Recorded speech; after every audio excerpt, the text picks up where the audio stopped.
کار مالا او نور سیاسی خلکو لا پکار د ناغه دکاندارانو رونور کو زول شاباسه ورکوما او ان شاء الله العزیز پشاب او لکلک ولار یو کزاو تو ته پشا ودری دن ان شاء الله دا دکانداران منورم په مخ کې باندې زی روړ دلته کې خبر اوش ولا چیرې ایکسین صاحب راضی او یا دواب دې سوک بل سوک راضی یو ساده غوند ته پوس کو دا غي په اختیار کې دا نو څه ضرورت ته ماته د ایکسین صاحب دراتلو زمان نمائندگان د مال راشي زمان نمائندگان د مال راشي زمان نمائندگان په قومي اسمبلی کې ناستی زمان نمائندگان په سینټ کې ناستی زمان نمائندگان په صوبایي اسمبلی کې ناستی او داغه نمائندگانو د لاسه دا د جماعت بل دی 502 روپے ورپسې ټیکس ته 1041 روپے در جماعت بل دی جماعت او زاجی باید مطالبه کوم چې مال ایکسین راشي مال پیماندار وایدا د ایکسین په اختیار کې ده نو بیا زما دا مطالبه ولري چې مال د ایکسین راشي چې شکر دی چې دا دکاندارانو دا صدران موجود دي او ستاسو اواز پورا پورته کوي او د دې منګای او د دې بدامنۍ خلاف چې کم دی راوځي نن ډیره د افسوس خبره ده چې ما ته ویل کېږي چې 2-3 کاله برابر شو 2.5 کاله او ما ته وایي چې تیر شو حکومتونو دومره پیسې پټې کړې وي زه وایم چې ما ته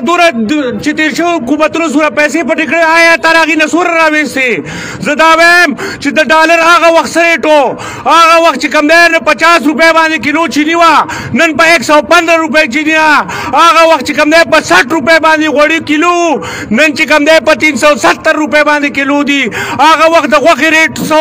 زه ملګرو دا خبره کوم چې کم سړي ټماټر چې کم سړي غوړو چې کم سړي چینی او چې کم سړي بجلی سره چللی نو همدا حال به وي زه دا خبره په جار وایم چې مهرباني وکړه دا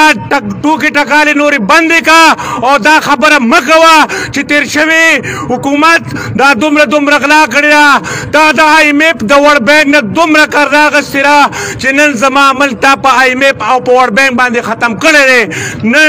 نن د ګل ورځ ده نن چې کوم دی IMF ورلډ بینک ورته ویلي دي چې زه به په هره میاشت کې 4 روپۍ چې کوم دی تر بجلی یونټ چې کوم دی سیوا کوې نو د هغې دپاره نن ملګرو قانون سازي کېږي نن ستا سیاسي ګوندونه لګي او هغې په دې قانون سازي بسم الله الرحمن الرحیم دا حکومت وقت پیش کو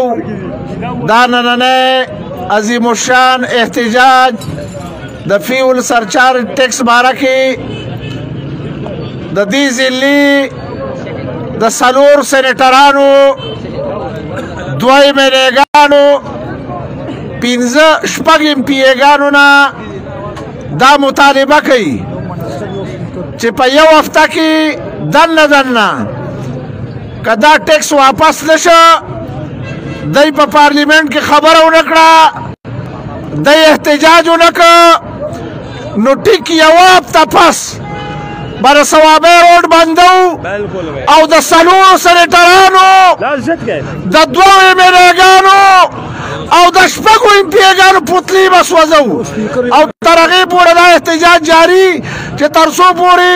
دا ټول کسان راغلي دي او د دې قوم نه معافي نه غوښتي او دا ټیکس یې ختم کړی دا قرارداد تاسو ته منظور دی